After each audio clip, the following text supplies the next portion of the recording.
Am I the a-hole for not wanting my husband to have access to my inheritance? My mother passed away last year.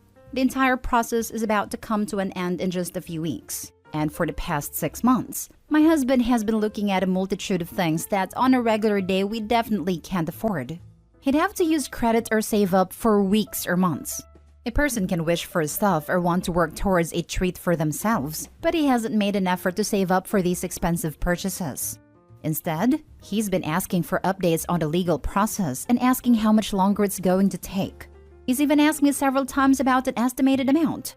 I've given him very little to no information because at this time, things can still drastically change, with a creditor popping up and saying that money is owed or whatnot. He's not the most responsible person with money. I've managed the finances full-time for the past 3 years straight. He used to manage our finances, but he has a history of sabotaging our financial goals and blowing our budgets. My intention is to use half of my inheritance to move our family into a house, then save 40% to help my children in the future, like graduations, college, trips, their first cars, etc., and have a small emergency fund, something we couldn't do before because my husband kept giving money to his side of the family to help them with bills, groceries, legal troubles, etc., draining our accounts and leading our family to homelessness 3 separate times. I understand that if it's family, you have to try and help somehow. But letting your 3 children and wife become homeless because an adult family member couldn't be responsible enough to pay their own bills or got into legal trouble is a hard thing for me to fully understand. I really don't want to wake up one day and find out that every cent has been spent behind my back. I'd like to open an account in my name and follow through with the plan I mentioned above.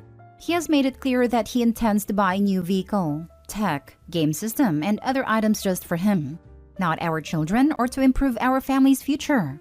When I talk about investing or saving, he says that life is too short for that.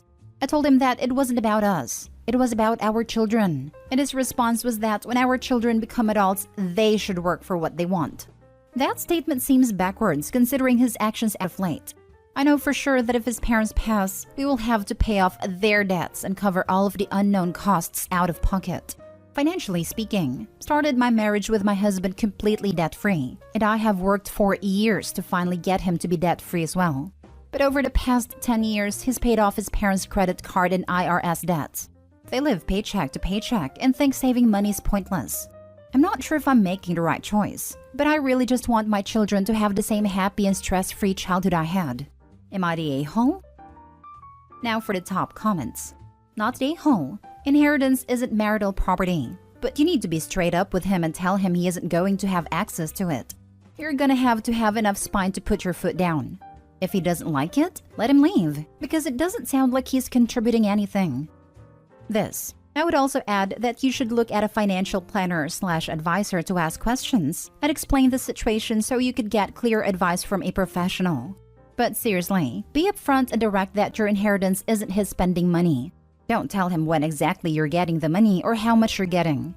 And listen to all the other comments about keeping the account/place with the inheritance money separate with no way for him to access stuff. He is so bad with money that it has led to you and your children being homeless 3 times, and once is too much. And if he argues or complains, don't hesitate to bring this up. Some people might say not to bring up the past, but this is related to your current dilemma and just hits home how incompetent he is with finances and how he absolutely cannot be trusted with them. And don't put his name on the house deed if you do spend some of the inheritance on buying a house. Or ever allow his kin to move in, which will absolutely be tried. Not the a-hole. Leading your family to homelessness 3 separate times. I'm sorry, what?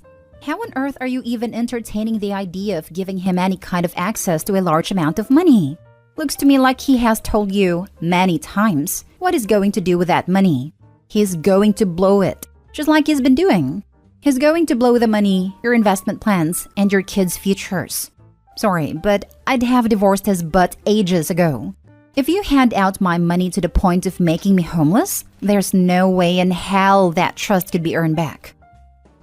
Next story. Am I the a-hole for moving my money to a different account after my stepmother threatened me with taking them from me? 15 female here. Stepmother and I obviously don't get along. She's been my stepmother for 1.5 years. The money that I have was in a joint account, me and my dad. but stepmother had access to the debit card and PIN number. I earned this money myself, selling handcrafted items.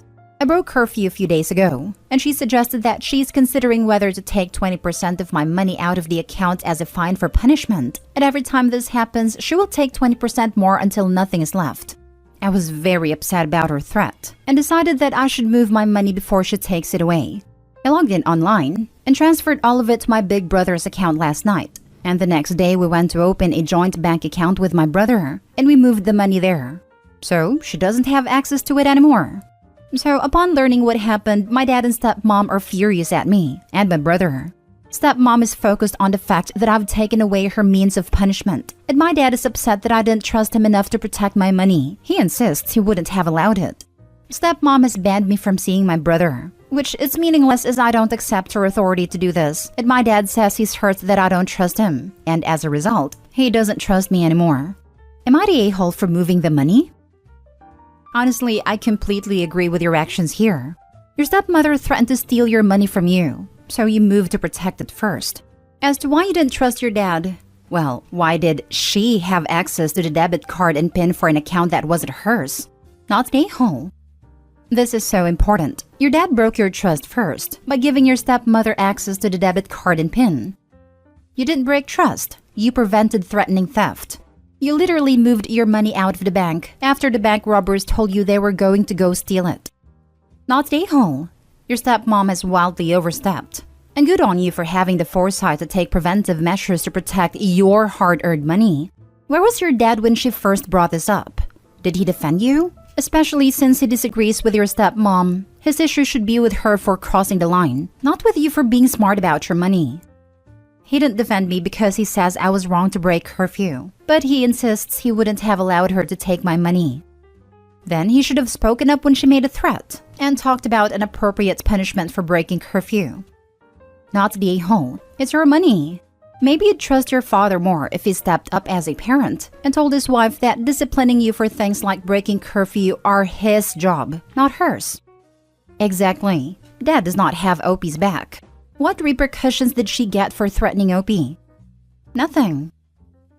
Next story. Am I the a-hole for refusing to cover his portion of rent after he made a stupid purchase that was over his budget? I won't say the item he bought for confidential issues alone, and details will be changed to a hypothetical standpoint. We are both in our 30s, married for a long time. We split bills 50-50. He is super materialistic when it comes to a certain hobby. Think cars or expensive hobby like that. Well, he went out last week and dropped close to $600 on one single item, which meant he is now over budget by $300 and doesn't have his portion of rent covered. He asked that I cover it and I said absolutely not. He knew rent was coming up and he went over budget anyways. Now he will have to pick up extra hours to make up for his losses. The thing is, since he got his item, he has been rushing home as soon as possible to mess around with said item, so now he doesn't want to work more hours. None of this is my problem, in my opinion. He claims this is his dream item and has wanted one of these since he was a kid. He truly does gush over it like a teenager, but still, not my problem. He says I lack understanding and should help him out this one time because he never does this, and I shouldn't be mad at him for snagging an item he had been wanting for years, after I found it much cheaper than it usually goes for. Apparently, usually this thing costs almost $1,800. I still said no. Not my problem, not my fault, and certainly not my responsibility. Am I the a-hole? Edited to add. Sorry guys, meant to include more details on his "he never does this" comment. This is not the first time he has done this, but it is the first time he's done it with this particular hobby. Prior to this, he has gone over budget multiple times while buying stuff for his other big hobby. Now for the comments. Not the a-hole, but honestly, he should be giving you his portion of the rent as soon as he gets paid, if that's how you handle your finances. It wasn't like he had an emergency. This was a planned and a necessary expense that caused him to go over budget. I mean, if it was something that he's genuinely wanted for years, and he found it for literally a third of the cost, I can kinda see why he couldn't resist. But it is his responsibility, and if all he has to do is pick up extra hours for the next 2 weeks, then that's on him. I mean, if the item is not worth a couple of weeks of overtime, then he should resell it. Not the a-hole. Yep, he waited years to get this. He could put in the overtime to be able to afford it. He could also have asked Opie about covering rent before he made a purchase. What if Opie had, wholly within budget, spent the rest of Opie's own discretionary money for the month? No two ways around it. He was really irresponsible about this, and continues to be by not picking up overtime to cover it.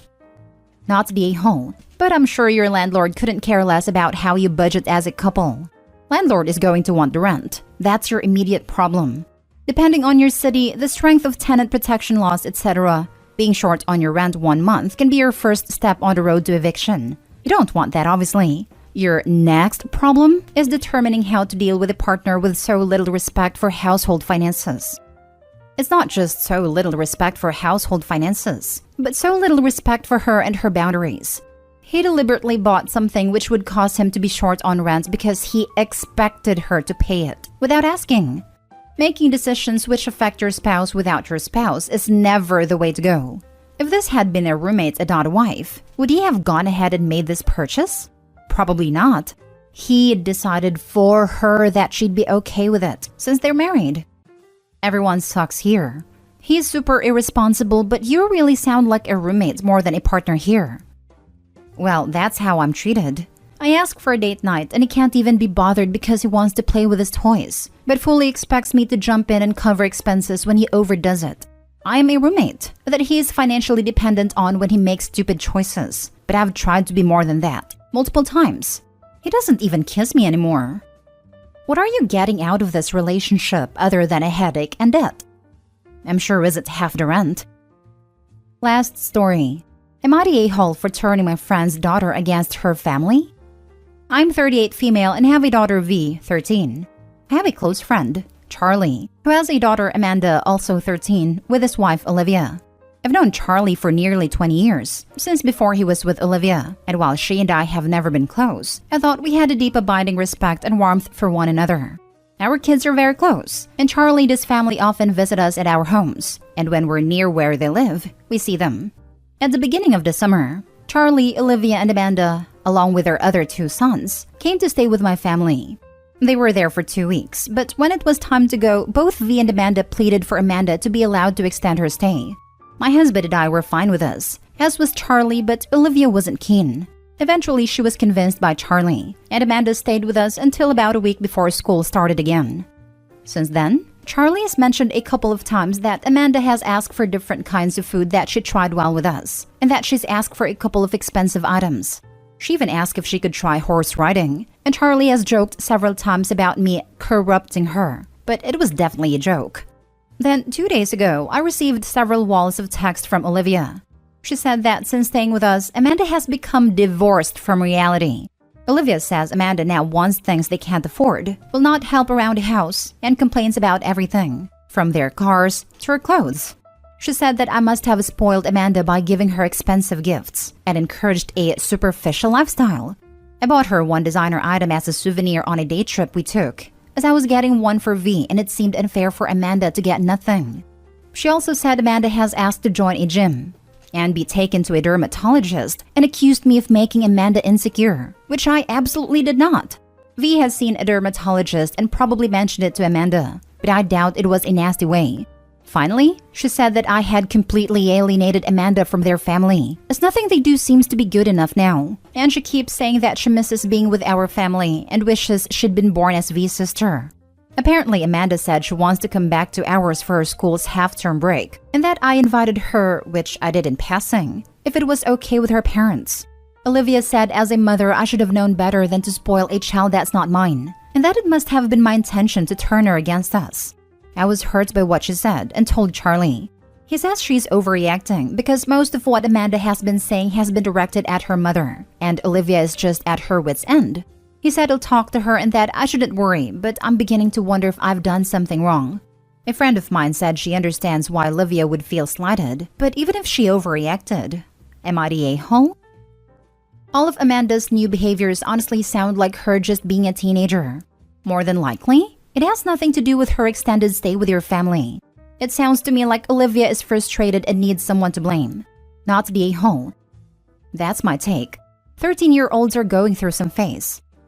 I don't think you're an a-hole for treating your child's friend during vacation, but I was hurt by what she said and told Charlie. He says she's overreacting because most of what Amanda has been saying has been directed at her mother, and Olivia's just at her wit's end. It's very easy for the father who isn't receiving any of the negative backlash to say that the one who does is overreacting. Of course, he doesn't think it's an issue when he's not the one having to deal with it. And now he's off putting even more pressure on Olivia, that she's doing everything wrong, and her family's now ganging up on her even more after talking to you. It's not going to play in your favor, even if you did nothing wrong. Instead, tell Charlie to be more supportive of his wife and step up and say no to his daughter's requests on his own without being asked by his wife to pitch in, so Olivia doesn't have to be the evil parent all the time. And try to ask Olivia out for lunch or coffee so you can talk about this and apologize for inviting her daughter for an extended stay during school without even checking with them first. That was an overstep on your part. But even so, no a-holes here except maybe Charlie for blaming his wife for being overwhelmed with being a single parent to their daughter. And maybe Olivia if she keeps blaming you instead of wanting to work this out. I think this is a great answer. Opie doesn't have to be an official a-hole to be able to put herself in Olivia's shoes and have some compassion for the sticky position she's in. Her 13-year-old just had a cushy summer and is now being a 13-year-old about it. Olivia may have seen this coming and hoped to avoid it, but was overruled by her husband and daughter's pushiness about it. She may be unfairly taking it out on Opie, but maybe she just needs to feel like she has an ally.